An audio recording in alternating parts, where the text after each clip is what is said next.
সেটা ব্লকে যে আপনারা জানতে পারবেন যে মহিলা সত্যিকারের যোগ্য, যার ঘর নাই, যার ঘরে প্লাস্টিক লাগানো, যার ঘরে খাপড়া ভাঙা, যার ঘরে টালি ভাঙা, সেই মহিলা চাকরি পাচ্ছে, সেই মহিলা আবাস পাচ্ছে না, পাচ্ছে সেই জন যে সিও কে 10,000, 20,000, 50,000 ঘুষ দিচ্ছে, সে আবাস পাচ্ছে।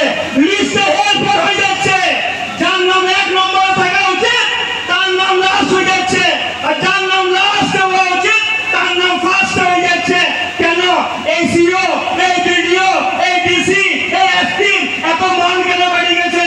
কারণ এরা জানে আমাদের যে বড়, আমাদের যে সব মাথা হেমন্ত সোরেন, সেই বড় চোর। তা আমরা যদি ছোট ছোট চুরি করি তো কি ফরক পড়ে যাবে?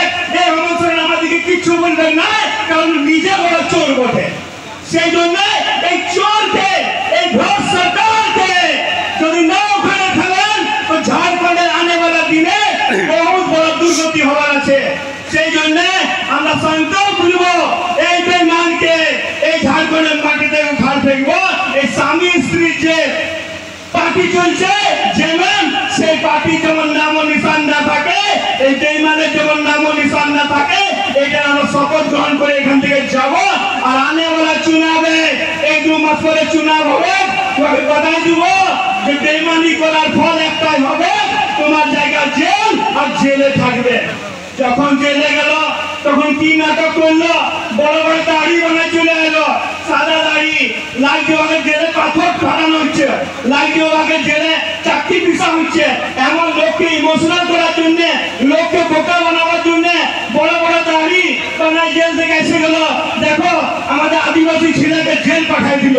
আরে আদিবাসী ছেলে, তুই আদিবাসী ছেলে যদি হতিস তো আমাদের ঝাড়খণ্ডে একটা সিএনটি অ্যাক্ট আছে, সেই সিএনটি অ্যাক্টের তহত কোন আদিবাসী জমিন সেই থানার অন্তর্গত লোকে নিতে পারে, বাইরে থানার কোন আদিবাসী লোক পর্যন্ত ওই আদিবাসী জমিন দিতে পারে না।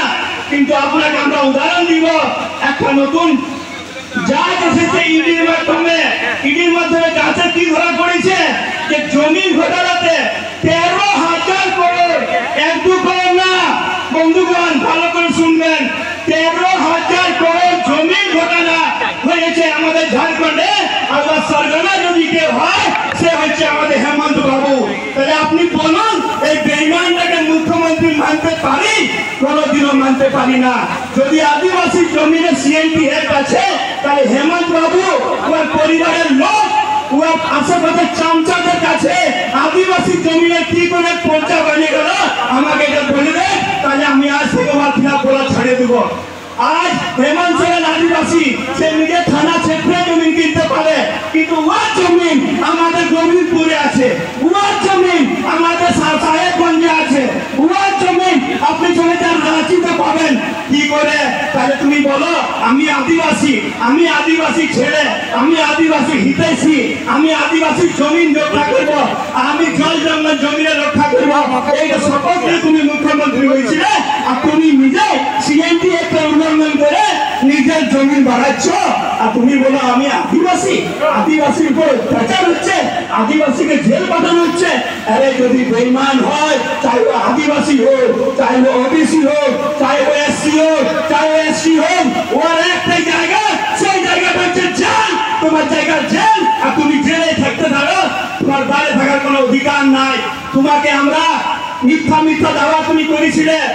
ইলেকশনের আগে একটা ঘোষণাপত্র হয় যে আমরা কি কি যোজনা নিয়ে আসবো, সেই ঘোষণাপত্র জনতার সামনে রাখা হয়। ওর ঘোষণাপত্রে কি কি ছিল?